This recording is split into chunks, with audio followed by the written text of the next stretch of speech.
परमेश्वर गृह रे आसीबा पुणी तांको ठारू सुनिबा ए आंभ मानक मध्य ख्रिस्टियान जीवन रो महत्व को बढ़ाए। एणु आमे जेतेबेले ईश्वर गृह रे आसु तांको ठारू किछि सुनिबार आशा रखु। सही आशा द्वारा आंभ मानक मध्य ईश्वर वाक्य कार्यकारी हुए। जे माने प्रभुंकर वाक्य सुनिबा पाई अनिच्छुक सदृश्य हृदय रे बसंती सेमानक मध्यरे जेते वाक्य बुणा गले मध्य किछि ना किछि विषय आसीबो चापी पकाइबो सेमाने फलवान हेई परिबे नाही।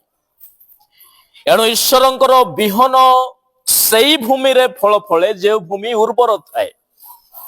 एटारे जेते जण बसिसंती जे वाक्य आपण मानकर उपरे प्रभु जोगाइबे सेई वाक्य को जदि आपना कंटारो भूमि सदृश्य हृदय रे जदि सुनिले केबे हेले ताहा कार्यकारी हेबो नाही।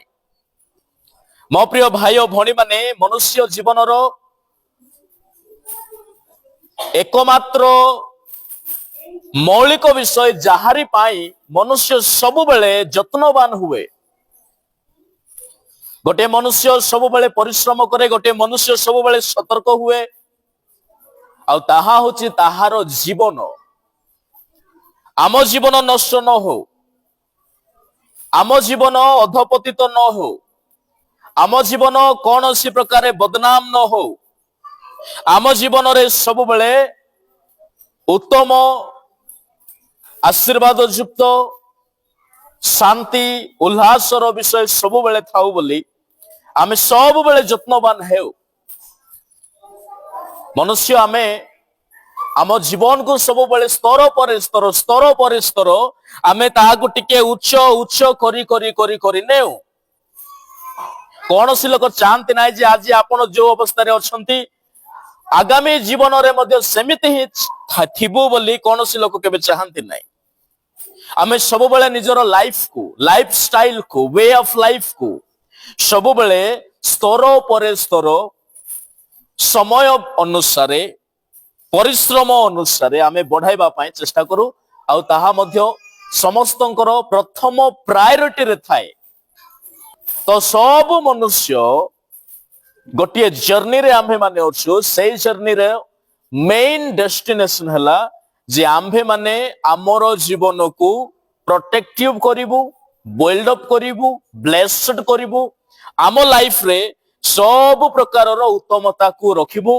कौन सी तहिरे टेंशन नथिबा दरकार, कौन सी प्रकार स्ट्रगल नथिबा दरकार, कौन सी पेन नथिबा दरकार, कौन से इनडिसिप्लिन नथिबा दरकार। एमिति गोटिए स्टैंडर्ड लाइफ समस्त सब बेले चाहती।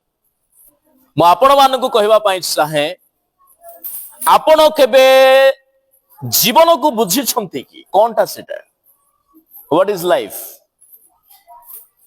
अनेक लोक आजिर युवा युवती मानक मो स्पेशल कहबा पाई चाहे जो माने जीवन को बुझी छंती जीवन को नष्ट हेबार कौन सी कार्य से माने करिबे ना। नहेले उकुनी देखा देखि आका दिन सरी जिवो, नहेले गप सप हेई दिन सरी जिवो, कहार कथा काहाको कही कही दिन सरी जिवो, टीवी देखि देखि दिन सरी जिवो, लाइफ वेस्ट होबो। जो माने निजरो जीवन को बुझी नाहंती से माने निजरो कार्यकलाप माध्यम रे निजरो जीवन विरुद्ध रे ही कार्य करि पकांती। कौन से जीवन गोटे ख्रिस्टियन पाए जीवन होची a journey between birth to eternity.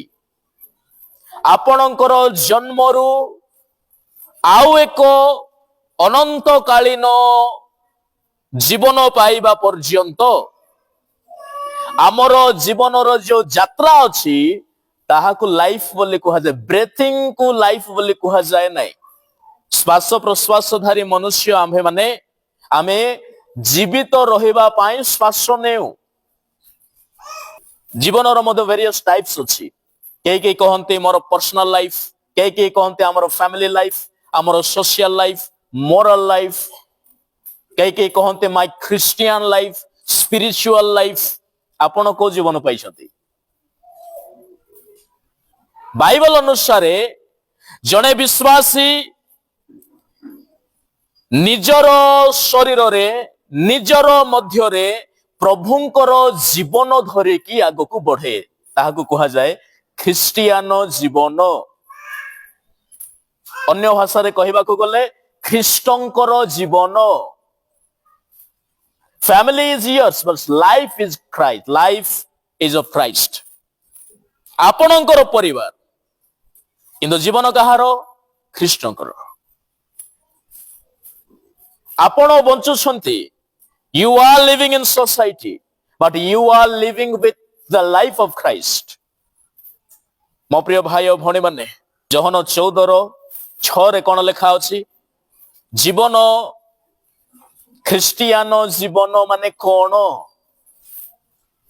ये जदि पढ़िबे जोहन 14:6 मो पथ सत्य जीवन मो दे न गले प्रभु निकट को जाई हुए नाई। ता माने ख्रिस्टियन मानक पई जीवन कोन अटे? ख्रिस्ट अटंती। Christ is life himself, he is life. जे ताहांको ठारे अछि ताहा ठारे जीवन अछि। एणु सही जीवन रे चलिबा पई गोटे मार्ग दरकार। आज ख्रिस्टियन लोक मानकर जीवन काहे कि ख्रिस्टंको परि हेउ नाय? काहे कि जेहेतु जेउ मार्ग रे समाने ख्रिस्टियन जीवन अतिबाहित करिवार आवश्यक अछि से मार्ग छाड़ी दियंती बेले बेले। जीवन रो गोटे मार्ग अछि। मो सेति में प्रथम रे कहिली what is life? The Christian definition of life, it is a journey between birth to eternity. तोहिरे गोटे रास्ता अछि, there is a way in your Christian life. आ से रास्ता माने कोन? सेति माई दाऊद थरे कहिले गीत संगीत 16:11 रे लिखा अछि, तुम्भे मते जीवन रो पथ देखाइबो। जीवन रो गोटे रास्ता अछि, स्वर्ग जीवार गोटे रास्ता अछि, नरक जीवार गोटे रास्ता अछि। म आपण मानको कहबा पई चाहे मो प्रिय भाई और भणी माने जदि आपण निज जीवन को हराई दैछंती, जदि आपण अपना लाइफ जर्नी रु बाहरे अछंती, साइड रे अछंती, जदि निजर ख्रिस्टियन जीवन मध्य रे केमिति हमकु बंचिबार अछि ताहा जदि आमे छाड़ी देइछु, रास्ता रु विमुख हेइ अछु, तबे आजी म आपण मानको कहबा पई चाहिबी कोन कले आमे ए जीवन रो जर्नी कंप्लीट करिवु, परिशेष रे गोटे एटर्नल लाइफ आमे पाई परिबु। समस्तंकर गोटे उद्देश्य अछि। खाली खाइली पीली सोइली उठिली गपिली देखिली चालिली बुलिली तापरे मरी गली सरी गला कि जीवन? हां, एतकी पाई आमे प्रभु को पाइछु कि? एतकी दरकार कि हमको? प्रभु मते गोटे गाड़ी दियो, गाड़ी दे देले चलाइली मस्त करे। आज भाई से भाई कहउतले एक्सीडेंट रो रक्षा पाइले। प्रभु मते खाइबा दियो, मोर जमी रे भलो चाष दियो, चाष हला मस्त आरंभ रे कहली, रास्ता रे जाई कहली, 2-4टा सांग को कहली, आज्ञा ए वर्ष हमर घर धान टॉप हेची, बिकली लाभ हला, फ्रिज गुटे किणी आनली। के तो सोफा किनले, के तो विवाह कले निजर पिला मानकु, सरी गला life. Is it of Christian life? एटा को कहा जाय कि क्रिश्चियन जीवन। एते कि आमे प्रभु को न पाइले मध्य करि थांतु कि नाही? जदि आमे प्रभु को पाइछु, कोन हेबा दरकार? अनंत जीवनर अधिकारी। जे जदि जीसु को पाई कि जीवन हराए, जीसु को न पाइथिले ता पई भलो हुंता। जे जदि जीसु को पाई कि मार्ग हराए, से रास्ता रे नथिले का भलो हुंता। सुसमाचार को व्यर्थ करुथबा गोटे मनुष्य परि से हेबो। गोटे वृक्ष को प्रभु रोपण कले, पानी देले, तहिरे सार देले, देखला बेल को फल नाई, भूमि को अकर्मण्य करिछि। प्रभु कहले ए गछ को रोपण न करिथिले भलो हुंता। जणे जुबा व्यक्ति जीसु को निकट को आसला। मार्क 10 अध्याय अनुसार जड़े व्यक्ति यीशु निकट को आसला 17 लेखा जाए से पुनर्बार यात्रा आरंभ करने समय जड़े दौड़ी आसी ताहांको छामुरे जानू पाती ताहांको पचारिले हे सद्गुरु अनंत जीवन अधिकारी हेबा निमंते मु कौन करिबी। जदि यीशु निकट को जाउछंती तेबे एमिति किछि प्रश्न भी धरिकी जीवाटा भल। अनंत जीवन केमिति पाइबे? बेले बेले आमर घरे धन बेसी अच्छी आमे जीवन बढ़िया चलछि। No no no no no. Luke सुसमाचार 12 अध्याय 15 पदरे गोटे गुरुत्वपूर्ण कथा लेखा अछि। प्रभु तहिरे कौन कहउछंती?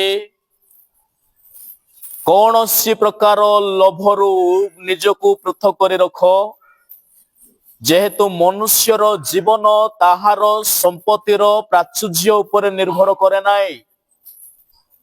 Life is different, wealth is different. धन भिन्न जीवन भिन्न। धन सांगे जीवन को जोड़ंतु नाई। कौन लेखा अछि पढ़ंतु।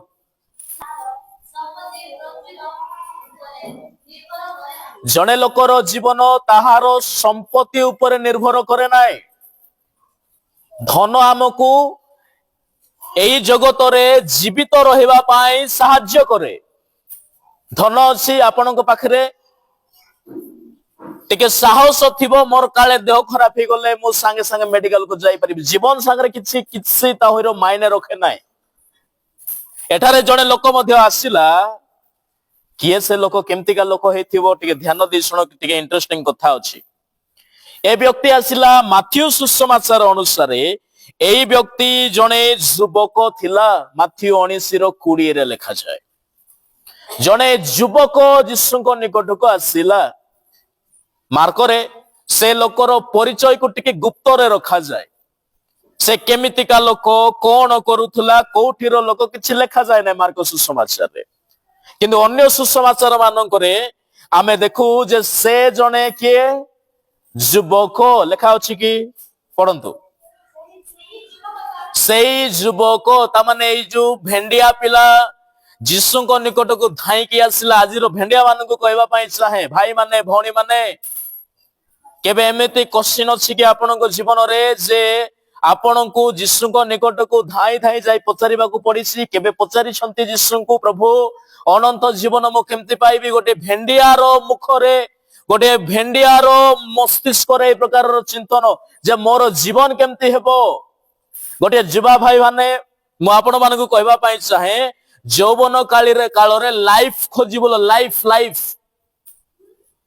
जदि तमे भलो लाइफ पाइछो ना बळगा सब मिली जेबे। तमे जदि तमर 2 चकिया घोड़ा धरिलो आउ हॉर्न बजाई बजाई बुलिलो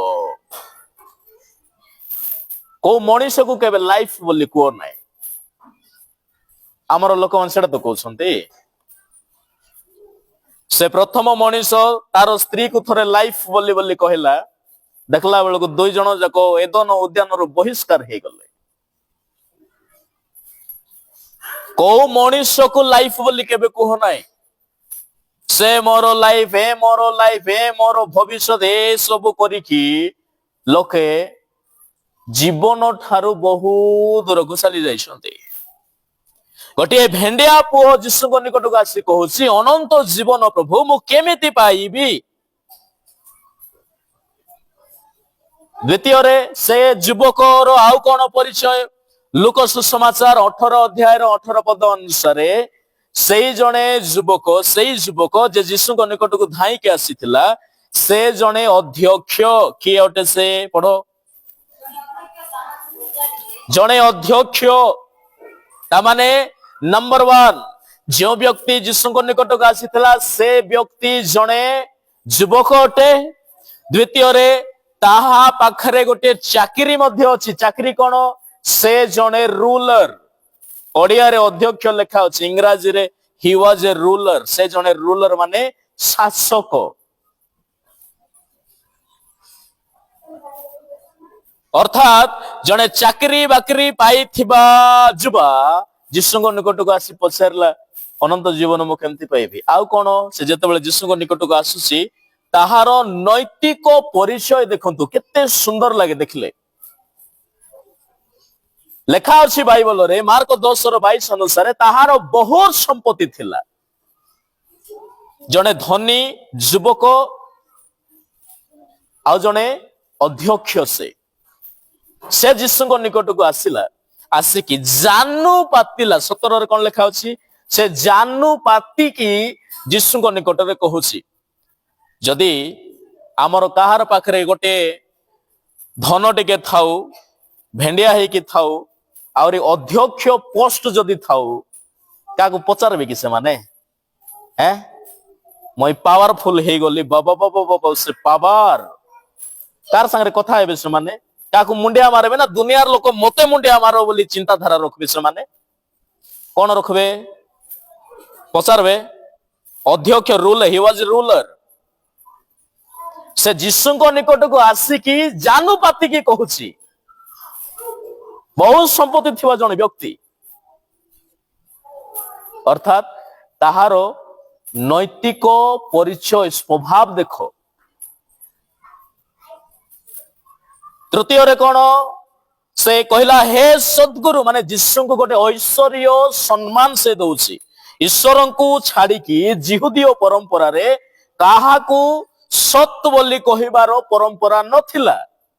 ତେଣୁକରି ବାଇବଲର କିଛି ସ୍ଥାନ ମାନଙ୍କରେ ମଧ୍ୟ ଲେଖା ଅଛି, ଗୀତ ସଂହିତା 118:1 ଲେଖା ଅଛି, ଜିହୁଦୀୟ ପରମ୍ପରା ଅନୁସାରେ ଈଶ୍ୱରଙ୍କୁ ଛାଡିକି କାହାକୁ ସତ୍ ବୋଲି କହିବେ ନାହିଁ। ତେଣୁକରି ଯୀଶୁ ମଧ୍ୟ ତାକୁ କହିଲେ, ମତେ ସତ୍ ବୋଲି କାହିଁକି କହୁଛ? କାହିଁକି ଜିହୁଦୀୟ ବିଶ୍ୱାସ ଅନୁସାରେ, ବାଇବଲ ବିଶ୍ୱାସ ଅନୁସାରେ କୌଣସି ମନୁଷ୍ୟ କେବେ ଧାର୍ମିକ ହୋଇପାରିବ ନାହିଁ। ତାହାକୁ ହିଁ ସତ୍ ବୋଲି କୁହାଯାଏ ଯାହାଠାରେ ମିଥ୍ୟା ନାହିଁ। ତାହାର କର୍ମରେ, ତାହାର ଦୃଷ୍ଟିରେ, ତାହାର ମୁଖରେ, ବାକ୍ୟରେ, ଆଚରଣରେ କୌଣସି ଜାଗାରେ କେବେ ହେଲେ ଯେ ମିଥ୍ୟା ରଖେ ନାହିଁ, ତାହାକୁ ସତ୍ ବୋଲି କୁହାଯାଏ। ତ ଯୀଶୁ କହିଲେ, ଈଶ୍ୱରଙ୍କୁ ଛାଡିକି କାହାକୁ ସତ୍ ବୋଲି କୁହ ନାହିଁ। ମୋ ପ୍ରିୟ ଭାଇ ଓ ଭଉଣୀ ମାନେ, ତାହାର ସମ୍ମାନ ଜଣାଇବାର ପଦ୍ଧତି, ମାନେ ସେ ଜଣେ ରେସପେକ୍ଟଫୁଲ ପର୍ସନ, ସେ ଅନ୍ୟକୁ ମଧ୍ୟ ସମ୍ମାନ ଦେଇ ଜାଣେ। ଯୀଶୁ ଖୁସି ପଚାରିଲେ, ଆଚ୍ଛା ଅନନ୍ତ ଜୀବନ ପାଇବ? ବାଇବଲରେ କଣ ଲେଖା ଅଛି, ବାକ୍ୟରେ କଣ ଲେଖାଯାଏ? ସେ ସବୁ କଥା ସେ ଯୀଶୁଙ୍କୁ କହୁ କହୁ କହିଲା, 19ରେ ଆଜ୍ଞା ଗୁଡିକ ତ ତୁମେ ଜାଣ। ଯୀଶୁ ତାହାକୁ କହୁଛନ୍ତି, ନର ହତ୍ୟା କର ନାହିଁ, ବ୍ୟଭିଚାର କର ନାହିଁ, ଚୋରି କର ନାହିଁ, ମିଥ୍ୟା ସାକ୍ଷ୍ୟ ଦିଅ ନାହିଁ, ପ୍ରବଞ୍ଚନା କର ନାହିଁ, ଆପଣା ପିତା ମାତାକୁ ସମାଦର କର। ବ୍ୟକ୍ତିଟି ଉତ୍ତର ଦେଲା, ସେ ତାହାଙ୍କୁ କହିଲେ, ହେ ଗୁରୁ, এই ସମସ୍ତ ମୁଁ ଯୌବନ କାଳରୁ ପାଳନ କରି ଆସିଅଛି। ତାମାନେ ଗୁରୁତ୍ୱପୂର୍ଣ୍ଣ ବିଷୟ ଏହା ଅଟେ ଯେ ଏଇ ଯୁବକ କେବେ ଚୋରି କରି ନାହିଁ, ଏଇ ଯୁବକ କେବେ ବ୍ୟଭିଚାର କରି ନାହିଁ, এই ଯୁବକ ପିତା ମାତାକୁ ଅନାଦର କରି ନାହିଁ, এই ଯୁବକ କେବେ ନରହତ୍ୟା କରି ନାହିଁ, ମିଥ୍ୟା କଥା କହି ନାହିଁ। ବାଇବଲର 10 ଗୋଟି ଆଜ୍ଞାକୁ ଅଙ୍ଗେ ଅଙ୍ଗେ ଯେ ନିର୍ବାହ କରିଛି ସେ କିଏ? ଏମିତି ଯୁବକ ଯଦି କେବଡି ଗାଁରେ କନ୍ୟା ଖୋଜବାକୁ ଭାରି ଆଇବ, କେମିତି କରବ? ଦେଖିବାକୁ ବହୁତ ଧନ, ୟଙ୍ଗ ଅଛି, ଚାକିରି ଅଛି, ହି ୱାଜ ରୁଲର, ସେ ଗୋଟେ ରୁଲର, ଜଣେ ଅଧ୍ୟକ୍ଷ। ତୃତୀୟରେ କଣ? ବାଇବଲ ମଧ୍ୟ ପଢୁଛି, କେବେ ମିଛ କଥା କହିବ ନାହିଁ, କେବେ ବ୍ୟଭିଚାର କରୁନାହିଁ, କ୍ୟାରେକ୍ଟର ଠିକ ଅଛି। ତାମାନେ ପିତାମାତାଙ୍କୁ ମଧ୍ୟ ଅନାଦର କେବେ କରିବ ନାହିଁ। ଆଜ୍ଞା ମୋର ପାଇଁ ଗୋଟେ ଝିଅ ଖୋଜ ତ କେବଡିରେ ବୋଲେ ସବୁ ଲୋକ ଲାଇନରେ ଏମିତି ଠିଆ ହେଇଯିବ। ନାଇଁ, ମୋର ନିୟ ଅଛି, ଆମର 3ଟା ଟୋକି ଅଛନ୍ତି, କାହାକୁ ମିଳିଲେ ଗୋଟେ ଦେଇଦେବୁ। ସତ କଥା କି ନାଇଁ?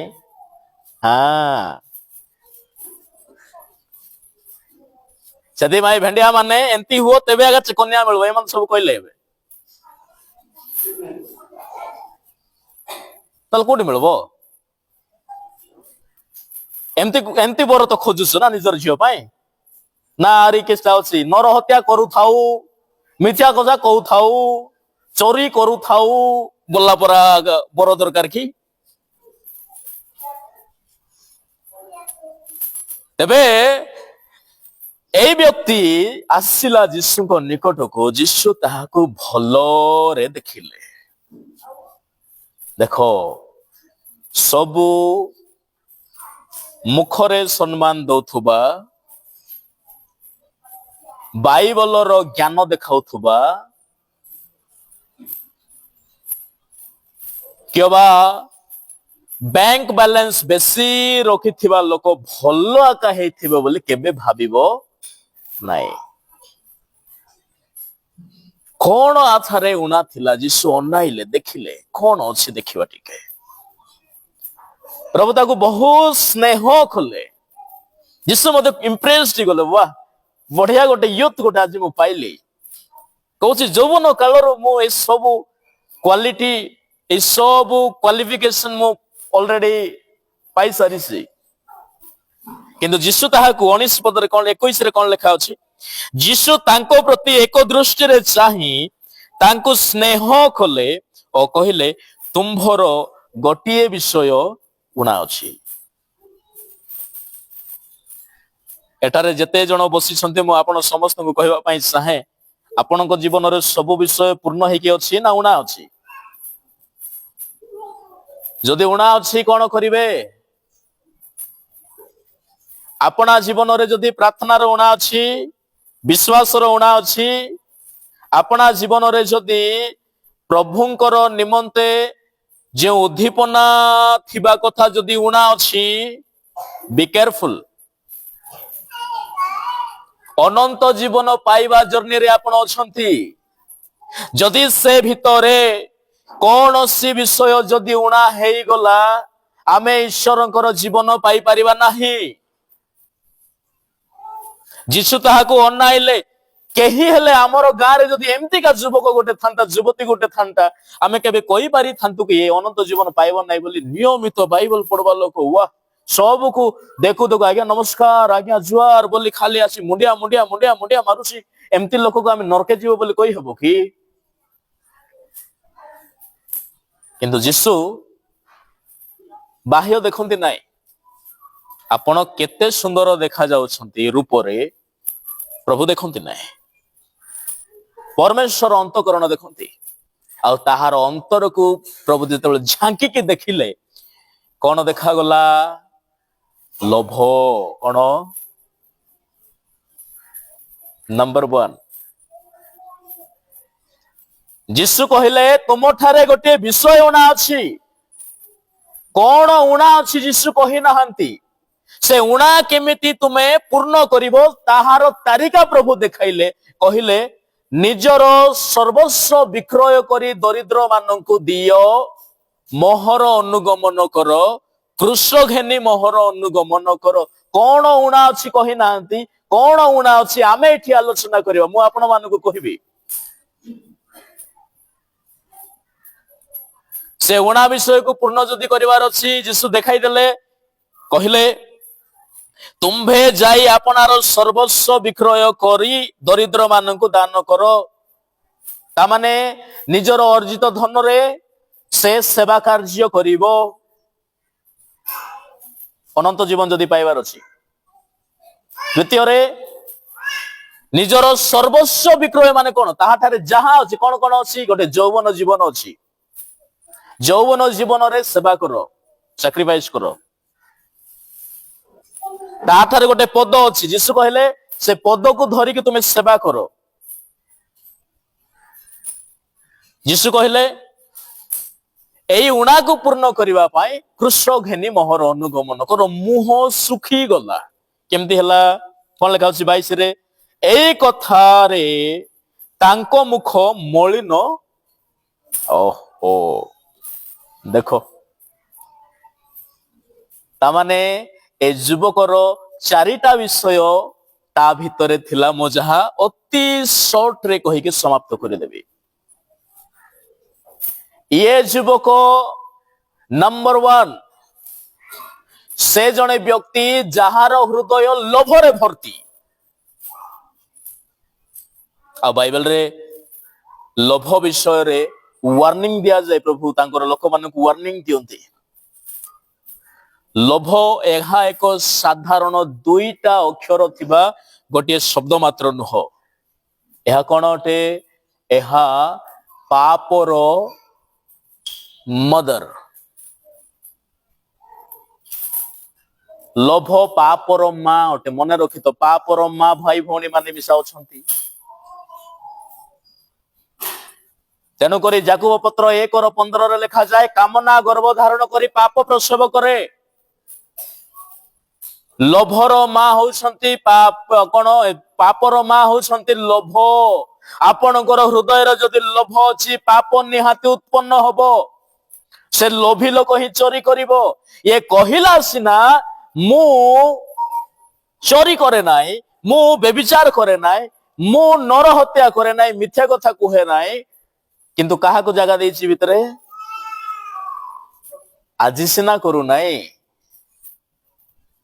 लोभ जे पर्यंत भितरे अछि गोटिए परे गोटिए सब 10टा आज्ञा को लंघन कराइबो लोभ थिले एका चोरी हेबो लोभ थिले मिछ कथा कहि हेबो चोरी आनी घरे रखी देछि पचारले नेलु करे तुई नाई आज्ञा मु नै नै नै कि लोभ थिले एणु करी बाइबल रे लिखा अछि प्रथम तिमोथी 6:10 पदरे लोभ अनिष्ठर मूल अटे पढ़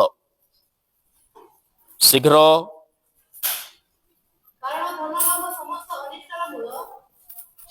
धन लोभ समस्त अनिष्ठर मूल रूट लोभ देखा जाए ना मूल को चेर को आपण देखि परिबे कि गोटे गछ अछि ताहार डाल देखिबे ताहार फूल देखिबे ताहार फल भी देखिबे मूल को देखिबे कि मूल परा भितरे अछि तेणु लोभ सब बेले भितरे थाए तेणु करी जीशु ताको भलरे देखिले जे कोन अछि आ भितरे लोभ भितरे थाए आ ताहार परिणाम गुडाक आपणकर हाथ दे बाहरिबो चक्षु दे बाहरिबो मुख दे बाहरिबो कार्य दे बाहरिबो व्यवहार दे बाहरिबो आचरण दे बाहरी पड़िबो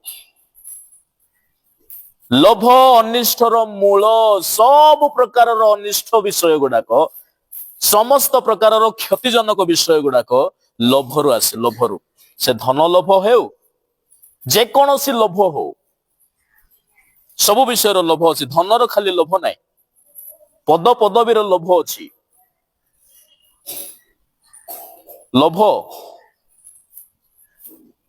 जोठारे विभिन्न प्रकार बादानुवाद थाए जुक्ति तर्क थाए जोठारे स्नेह ममता उणा हे नष्ट अनिष्टर मूल पर सेटा अनिष्ट क्षति हुए कौन क्षति हुए ता ऊपर पद न पद पड़ो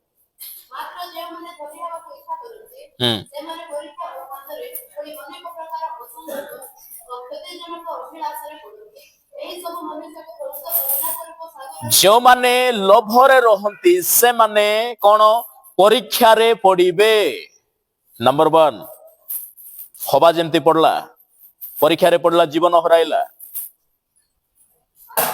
से माने फांदरे पड़िबे इस्कारिया जियोता तो फांसी रे पड़ी गला लोभ असंगत उत्पन्न करे जिसुंग संगे 3 वर्ष रहिला लोक एबे फारुसी मानक संगे पसी जाइछि लोभ टाणी निए विच्छिन्न करे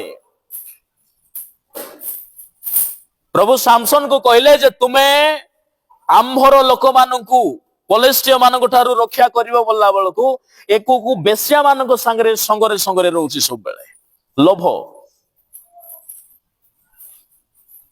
म आपण मानक कहबा पई चाहे मो प्रिय भाई और भणी माने लोभ अनिष्टर मूल अटे केवल ताहा ही नुह लोभ कौन अटे एहा ईश्वरंक राज्य को न जीवा पाई सबुठारु सहज माध्यम अटे जदि चाहंती यू कैन डू दैट एणु करी प्रथम करंती तहिर 6:10 रे लिखा अछि लोभी लोक ईश्वरंक राज्य को जीवन आए पढ़ो ईश्वरंकर राज्य पाइबार आशा रख विश्वास रख भरोसा रख लोभ रख ना आज ये जगत बर्बाद हेबा कारण गोटे कारण लोभ जो आज बड़ बड़ पुंजीपति माने देखुथिबे क्रोड्स बिलियंस ऑफ रुपीस रो बैलेंस मानकर हाथ रे अछि तथापि तथापि गिळवाटा छाड़ू नाहांती काहेकि लोभ तेणुकरी प्रभु जीशु ए व्यक्ति ठारे ताहा देखिले लोभर आ गोटे कारण एठारे जेते जण अछंती मोर मां माने भाई भौणी माने लोभरे आपण जहा मध्य प्रार्थना करंतु किछि फायदा नाही तेणुकरी जाकुब देखिले तांको लोक मानको देखिले एमाने दिन राति प्रार्थना करूछंती किंतु काहेकि लाभ हो नाही 4 अध्याय लेखा अछि जाकुब तहिर 4 बाहर करंतु 3-4 पद पढ़ो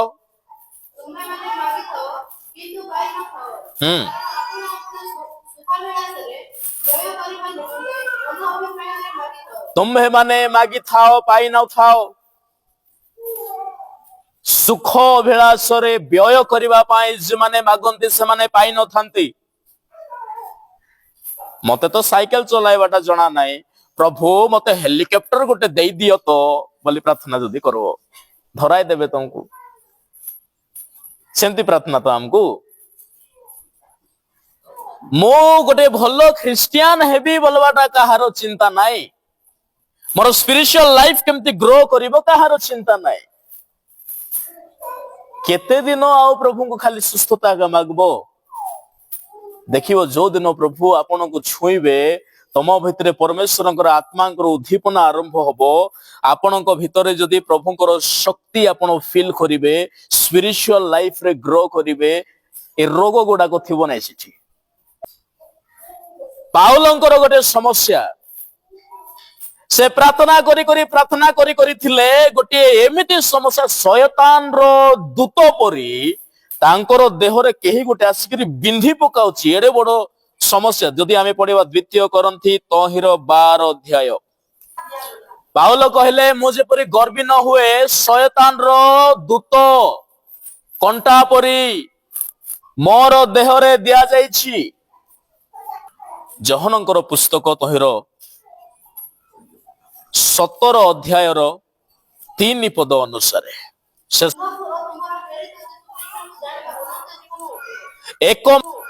एकमात्र सत्य ईश्वर तुम्हें तुम्भको जानिबा आउ जीसु को जानिबा अनंत जीवन अटे अनंत जीवन ताहा किणा जाए नाय अनंत जीवन केवल गोटे अनुग्रह अटे जो विश्वासी जीसु को जाने प्रभु को जाने जा मध्य प्रभु को जानिबार गोटे व्याकुलता अछि सेई व्यक्ति ही जीसुंकर माने सेई ईश्वरंकर अनंत जीवन निकटतर हुए आमे ट्रेडिशनल बिलीवर न हेउ मो प्रिय भाई और भनी माने कहबा पई चाहे अनंत जीवन मरला परे आरंभ हेबाटा नुह अनंत जीवन एठी स्टार्ट हुए जदि आपण जीसु को जानु छथि प्रभु को आहुरी बुझी पारु छथि निज जीवन रे अति निकटतर होई प्रभु को ठारे गोटे संयुक्त जीवन काटु छथि सेठारे अनंत जीवन आरंभ हुए ताहा अनंत जीवन अटे जदि आमे रोमियो पुस्तक 6:23 तहिर मध्ये लिखा अछि पापर वेतन मृत्यु किंतु तहिरे अनंत जीवन रे गोटे कथा लिखा अछि पढो प्रभु जीशु ख्रीष्टंकर सहभागिता कोन अटे अनंत जीवन अटे आमे घरे रही अनंत जीवन पाइबु आमे पैसा देखाई अनंत जीवन मागिबु नो सहभागिता fellowship with God fellowship with Christ ख्रीष्टन को जानिबा ख्रीष्टन को संगरे एक संयुक्त जीवन जे काटे ताठारे अनंत जीवन आरंभ हुए एणको सम्मुखरे दुईटा लाइफ अछि आपणकर निजर personal life family life social life जहां मध्ये जेमति लाइफ बोली बोले आपण माने कहउछन्ते सेटा अछि आ गोटे ख्रीष्टंकर जीवन द लाइफ ऑफ गॉड आ सेटा ताहारो केबे वैलिडिटी नै अनंत जीवन कहले ए अनलिमिटेड ड्यूरेशन ऑफ लाइफ तार कौन सी ड्यूरेशन नाइ कौन सी लिमिटेड नाइ अनएंडिंग ड्यूरेशन ऑफ लाइफ सीमित नाइ असीम काउंटलेस तबे प्रभु हम समस्त को प्रस्तुत हेबाकु दियंतु मो सब बेले प्रार्थना करिबी आ आपण माने मध्य एई वाक्य प्रकार लोभ को आपना ठारू दूर करतु प्रभुंकर अनुग्रह रे विश्वास प्रभुंकर ज्ञान रे प्रभु को जानिबा पाए आ प्रभु सहित एक संयुक्त जीवन काटिबा पाए आम सब बेले प्रयास रहू आमर हृदय रे से क्षुधा तृषा प्रभु देखंतु जो द्वारा आमे आमानकर जीवन को प्रभु को पाइला परे मध्य आमे व्यर्थ करिबु नाही तबे प्रभु ए समस्त वाक्य दे प्रत्येक को आशीर्वाद करंतु आमेन।